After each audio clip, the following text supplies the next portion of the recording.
ว้าโธ่ดองเนาะเปิดภาพมาพี่น้องเด้อพี่มาอยู่แผงเซกองพี่น้องเนาะอ่าตรงวงเวียนพี่น้องเนาะพี่วงเวียนตัวสองเส้นทางพี่น้องเนาะเส้นทางเข้าเป็นนี่ก็นอกเมืองถ้าเข้าเป็นนี่ก็ในเมืองพี่น้องเนาะตามที่เจอพอที่เคยเข้ามาพี่น้องเนาะเข้าไปนี่ก็เส้นในเมืองนะพี่น้องเนาะเบื้องนี้ก็เส้นอันนอกเส้นนอกแล้วพี่น้องเนาะอ่าโจอ่าส่วนหลักเมืองพี่น้องเนาะอ่าเมืองอามามแขวงเซกองพี่น้องเนาะ50 ปีบ่2 ธันวาพี่น้องเนาะโจแต่ก่อนเป็นสีแดงพี่น้องเอ้ยเคยถ่ายอยู่เนาะพี่น้องเนาะเคยถ่ายอันแต่ก่อนเป็นสีแดงบัดมาเดี๋ยวนี้เป็นสีนี่แล้วพี่น้องเนาะนี่มาเบิ่งข้างในพี่น้องเนาะโธ่โอ้เครือแล้วบัดนี่โอ้เครือโธ่นี่ลองเลยเนาะเปิดภาพมาพี่น้องเอ้ยพี่อยู่สวนหลักเมืองพี่น้องเนาะเมืองละมามแขวงเซกองแล้วพี่น้องเนาะมามื้อนี้มาถ่ายให้พี่น้องเพิ่นได้เบิ่งเนาะอ่าชนเผ่าในแขวงเซกองพี่น้องเนาะโธ่พี่อันชนเผ่าในเซกองพี่น้องเนาะโธ่หลากหลายเลยพี่น้องเอ้ยเออมาย่ามอันนั้นกะบ่โกกะทายให้เบิ่งพี่น้องเนาะอยู่สวนหลักเมืองนี้พี่น้องเนาะพอเขาเจ้าเอิ้นอันสวนหลักเมืองได้นี่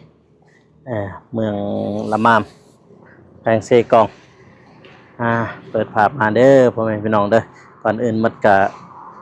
ครับทักทายสบายดีและสวัสดีเด้อพ่อแม่พี่น้องเนาะว่าสิอยู่ภายในหรือว่าต่างประเทศก็ยินดีต้อนรับเข้าสู่ช่องเบา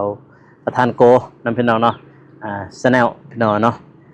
ก็ลืมช่องนะพี่น้องเนาะเพราะว่าจำแต่ช่องอันนั้นเบาโกเนาะพี่น้องเนาะมาบัดนี้ก็ได้เปลี่ยนอันเป็นประธานโกแล้วเด้อพ่อแม่พี่น้องเด้อจังว่า FC ว่าคือบ่เห็นอันนั้นเบาโกสนบสปลาวพี่น้องเนาะแต่ก่อนมาบัดนี้เปลี่ยนอันชื่อช่องซื่อๆเนาะพี่น้องเนาะชื่อช่องเป็นประธานโก Channel นำพี่น้องเนาะเอา FC เนาะวันนี้ก็เบาโกก็สิมาถ่ายอันการนุ่งถือแต่ละชนเผ่าในแขวงเซกองเป็น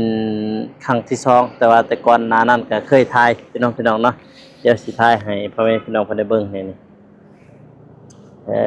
จบนี่แหละพี่น้องเนาะนี่แขวงเซกองเฮามี10ชนเผ่าหรือว่า10ชนชาติพี่น้องเนาะนี่บ่โตการนุ่งถือแต่ละชนเผ่าก็สิแตกต่างกันไปพี่น้องเนาะ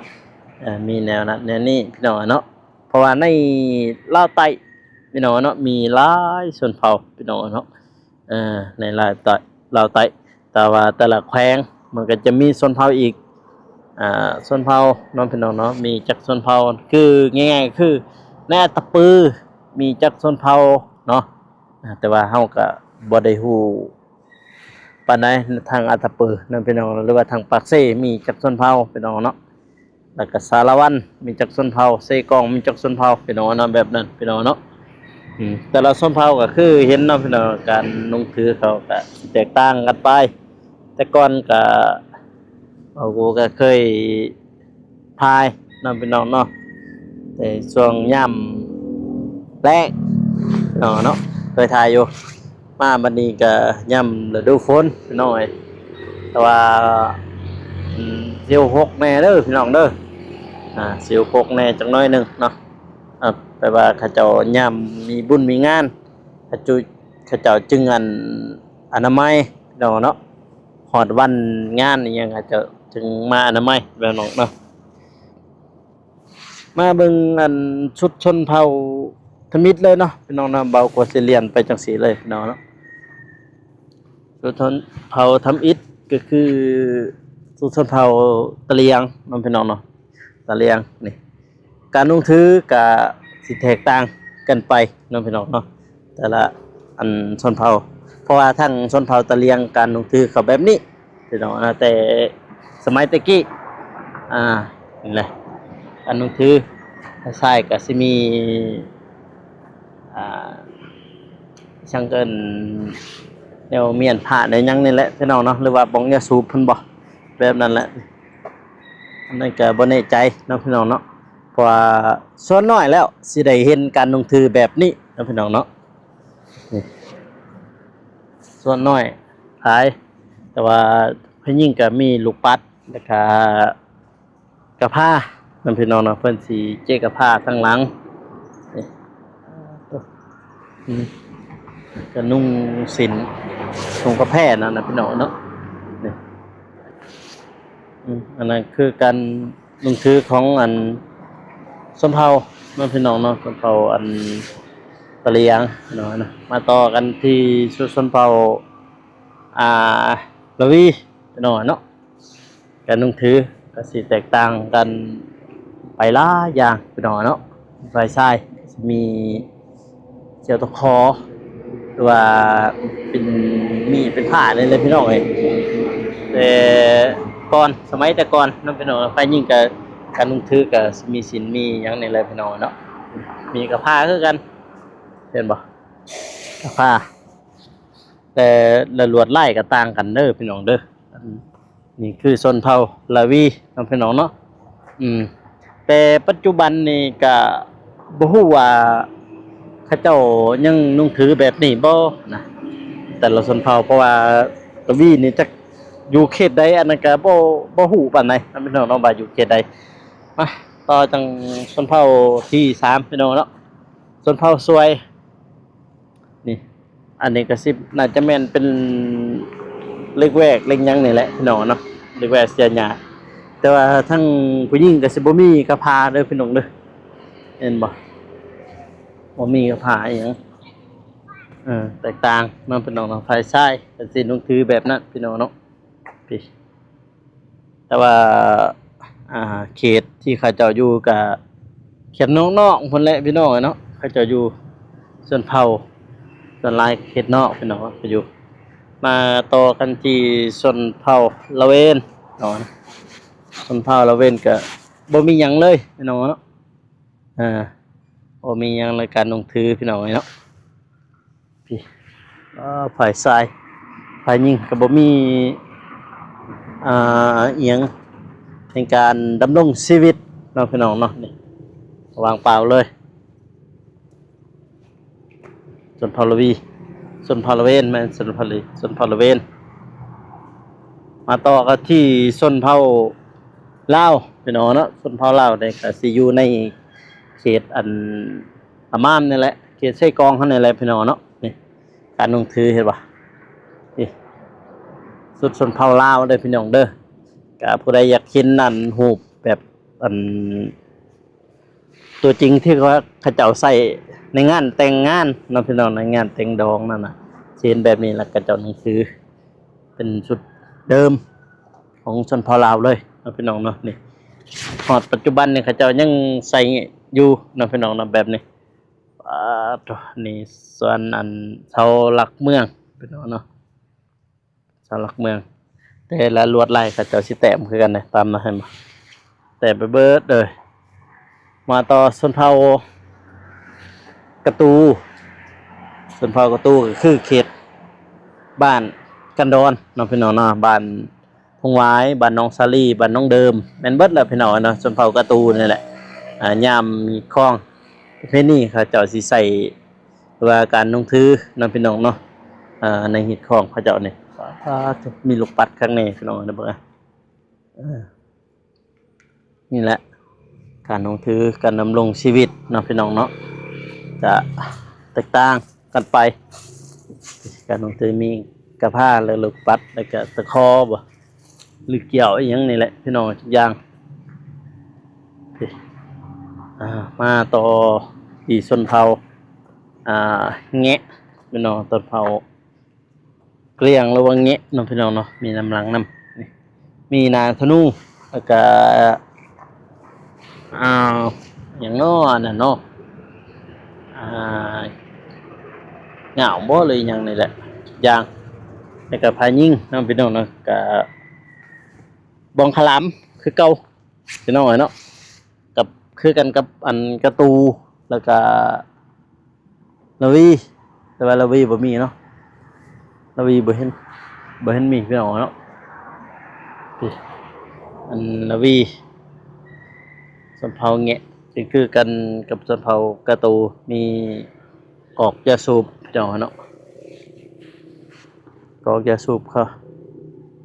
คือโธ่แล้วก็ธงพายพี่น้องเนาะ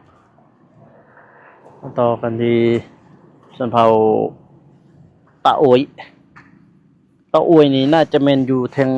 กระลึมหมดเลยพี่น้องนะสำเภาตะโอยน่าจะแม่นอยู่ทางนั้นมีทิพเขาแล้วก็กอกยาสูบกอกยาสูบน้อยเนาะนั่นนี่กอกยาสูบน้อยแล้วก็บ่ได้นุ่งเสื้อเลยแต่พายยิ่งก็นุ่งผ้าแพร่เป็นรอดลายนั่นแหละพี่น้องเนาะแล้วก็ลูกปัดนี่แตกต่างกันไปเลยอันนุ่งถือแล้วก็ติบเข่าบ่อะไรอย่างนี้แหละแบบนี้ก็คือข้าวแตะกี้พุ่นแหละพี่น้องเนาะปัจจุบันนี่ก็น้อยนักที่สิได้เห็นแต่ก็มีเนาะพี่น้องมีให้เห็นอยู่ส้นเผาอารักษ์พี่น้องเนาะนี่เผาโถโลเพิ่นแล้วก็งาวพี่น้องเนาะนี่โตพายิงพี่น้องเนาะพายิงก็นุ่งแพรลวดลายคือเก่าแต่ก็มีกับผ้ากันยังโถยังนี่พี่น้องเอ้ยนี่ยังนี่โถหายแล้วเฮ้ยไปแล้วดีใช่เลยโถลีอีกโอ้โถ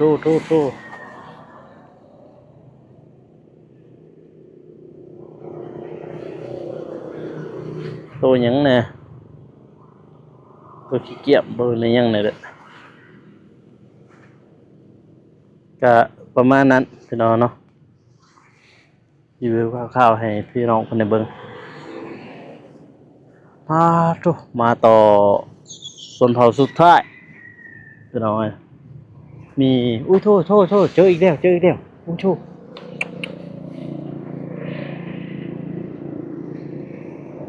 นี่โอ้ตัวยังนี่กับเกี่ยมเลยตัวแก่นี่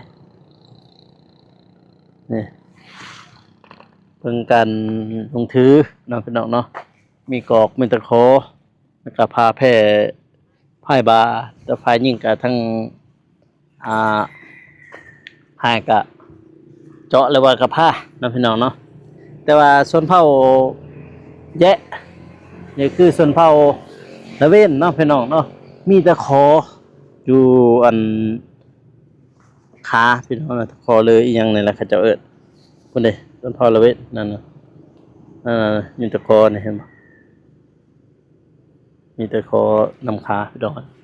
นี่แหละสุดชนเผ่าแล้วก็ชนเผ่าในแขวงเซกองมี10ชนเผ่านั่นพี่น้องเนาะ10ชนเผ่ากระทายให้พี่น้องคนในเบิ้งบางคนก็บ่ทันได้เห็นนั่นพี่น้องเนาะแต่ก็อยู่ทางอาตะปือก็มีคือกันเด้อพี่น้องเด้อทางอาตะปือก็มีแต่ว่าทางสารวันก็มีปากเซ่นี่น่าจะมีอยู่พี่น้องน่าจะมีแต่ว่าบ่ฮู้ว่าจักชนเผ่าเนาะพี่น้องในปากเซ่โอ้ชุกระป๋อมพี่น้องเนาะโอ้คอแดงมันโอ้โทนี่ปอบคอแดงนี่ลวดลายก็มีลายพี่น้องเนาะลวดลายเพิ่นเจ้าแต้มสัญลักษณ์ บอนอันขอพรเนาะนำบอนนี่แหละรถลายแล้วก็ให้ใหญ่พี่น้องให้ใหญ่โอ้ตวให้ท่องก็จะเอิ้นหมอท่องแล้วก็ให้เงินไว้ยังไงให้ค้ำไว้ครับประมาณนั้นนี่ในแพงใช้กล่องมีให้เห็นพี่น้องเนาะเขตข้างนอกจับจึงกระลืมมีแท้แน่นอนพี่น้องเนาะนั่นแหละส่วนหลักเมืองที่เมืองละมามแพงใช้กล่องนะพี่น้องเนาะอันนี้หมอทองอันนี้ให้ทองแต่ว่าอยู่เทิงเพิ่นมอง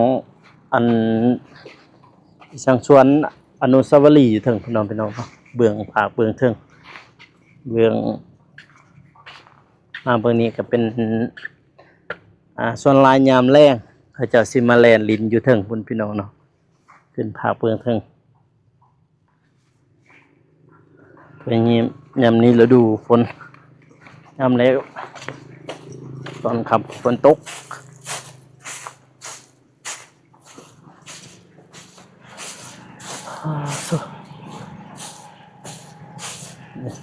ยามมีงานเท่านั้น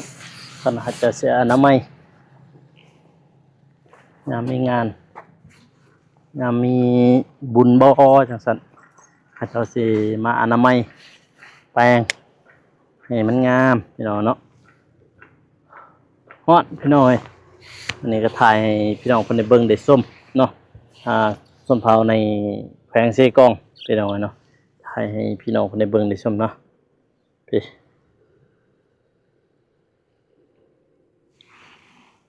มืดคึมๆนั่นพี่น้องเอ้ย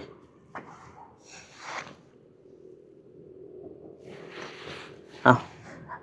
คลิปนี้ก็เบาโกก็จบไปเพียงเท่านี้นะพี่น้องนะก็อย่าลืมฝากกดไลค์กดติดตามเด้อพ่อแม่พี่น้องนะเพื่อเป็นกำลังใจให้เบาโกเฮ็ดคลิปต่อไปนะพี่น้องนะสำหรับคลิปนี้ขอกล่าวคำว่าสบายดีพี่น้องเอ้ยนะแล้วเจอกันอีพีหน้าเด้อพี่น้องเด้อบ๊ายบาย